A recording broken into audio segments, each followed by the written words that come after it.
Écoutez, mon information sur l'islam a été liée à ma formation religieuse chrétienne.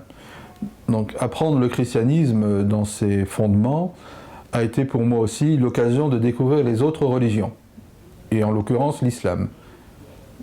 Je connaissais l'islam à travers ce que les livres pouvaient en dire, les livres d'histoire, notamment l'époque des croisades au Moyen-Âge, et aussi ces quelques étudiants turcs que j'ai rencontrés en Grèce, étudiants sur le campus de Thessalonique. Sinon, je n'avais aucune information et je m'étais d'ailleurs jamais intéressé à l'histoire de l'islam ou aux musulmans. Et c'est avec l'étude du christianisme que j'ai appris à découvrir l'islam et à tâcher de comprendre ce que voulait dire cette religion et ce qu'elle proposait. Donner des conseils aux musulmans ou au monde musulman, c'est quand même une grande aventure. Je m'y risquerai un peu, mais j'ai simplement deux conseils peut-être à donner à chacun.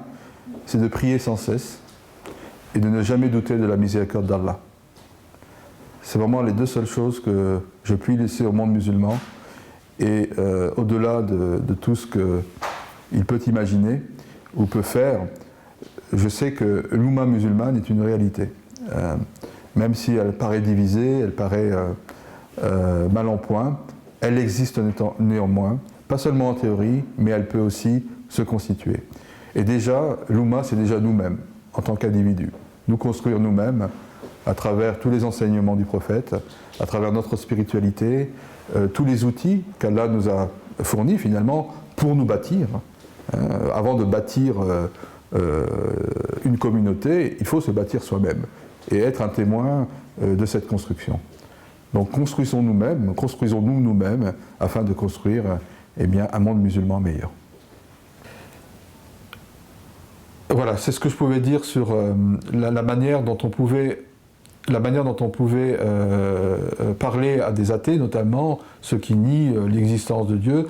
Bien sûr, il faut avoir des meetings avec ce genre de personnes. Il faut que des athées, des croyants se rencontrent pour discuter, pour dialoguer. Ça, je ne dis pas qu'il ne faut pas le faire, mais ça reste à un certain niveau. Ça peut rester à un niveau académique, ça peut se faire au niveau universitaire ou dans des colloques particuliers.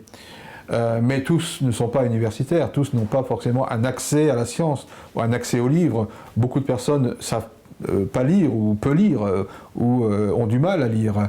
Donc, au-delà de ce travail intellectuel à fournir, mais qui reste minoritaire, mais qui est nécessaire aussi, il faut aussi toucher les gens.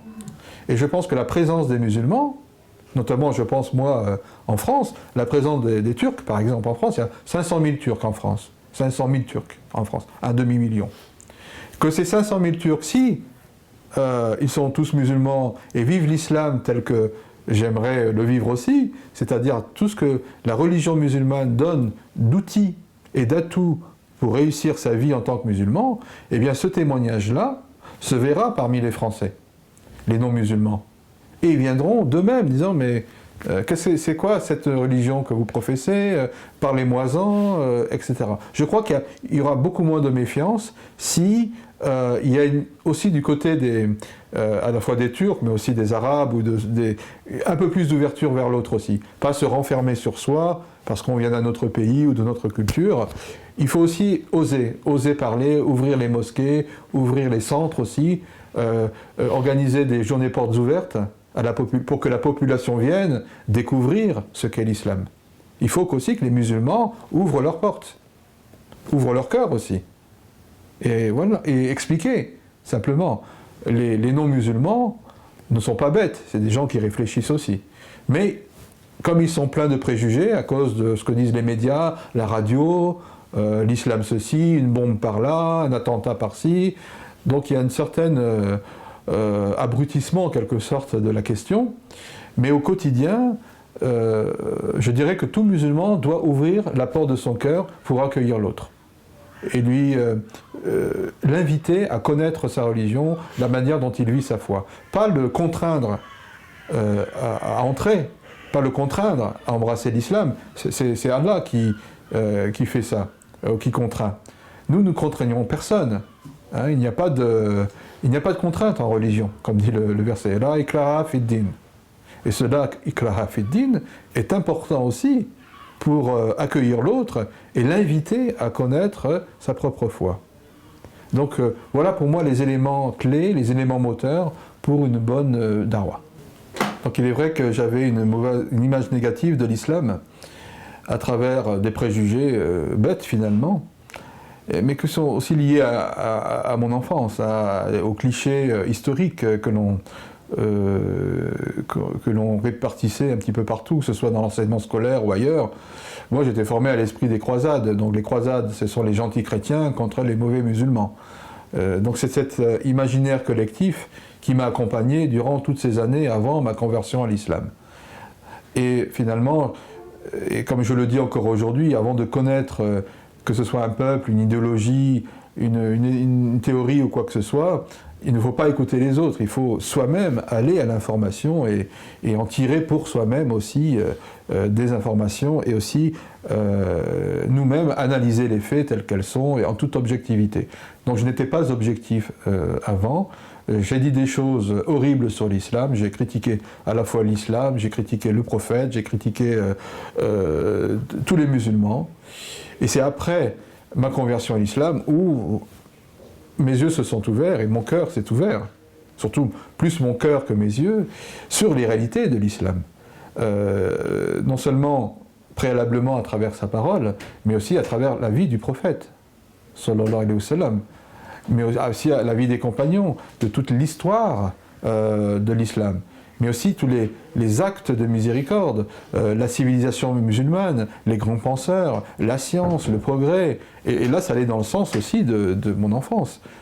Moi qui voulais une société axée sur le progrès, j'avais dit que j'étais très très impressionné par les vues de Saint-Simon notamment, qui était partisan d'une société idéale à travers la science et le progrès. Eh bien, je trouvais tout ça dans l'islam. Pas seulement dans la religion musulmane d'un rapport avec Dieu, mais aussi dans le monde. C'est-à-dire, non seulement l'islam apportait et apporte toujours, à mon sens, non seulement une relation avec Dieu, c'est-à-dire une relation avec l'un, mais aussi à travers cette relation avec l'un, une relation avec le monde. Donc il y avait quelque chose à la fois de vertical et d'horizontal qui se présentait et qui pour moi était quelque chose que je n'avais jamais vu auparavant, jamais aperçu auparavant et qui pour moi était tout à fait manifeste avec cette nouvelle foi qui était la mienne, que Dieu m'a donnée.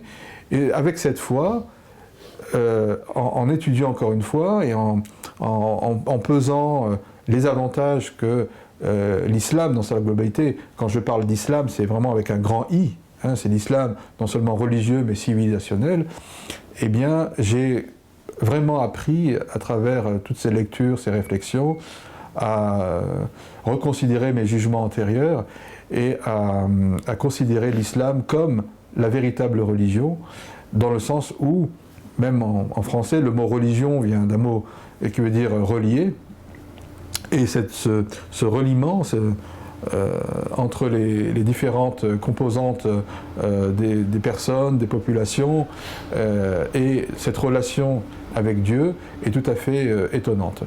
Et j'ai appris que vraiment le monde musulman est à la fois aussi complexe et à la fois uniforme, puisqu'il parlait de l'Oumma musulmane, et j'ai eu l'occasion par la suite, me rendant pour une Omra, de constater cette fraternité, cette solidarité, qui pour moi était nécessaire pendant ces années post-estudiantines. Cette fraternité, cette solidarité à grande échelle, à la fois spirituelle et humaine, je l'ai découverte à la Mecque, à Médine, pendant toutes ces célébrations de l'Omra, et ça a confirmé finalement ce que j'ai cherché au fond de moi. Donc d'une image négative, avant ma conversion à l'islam, à une image beaucoup plus positive aujourd'hui, eh bien il y a du chemin qui a été fait.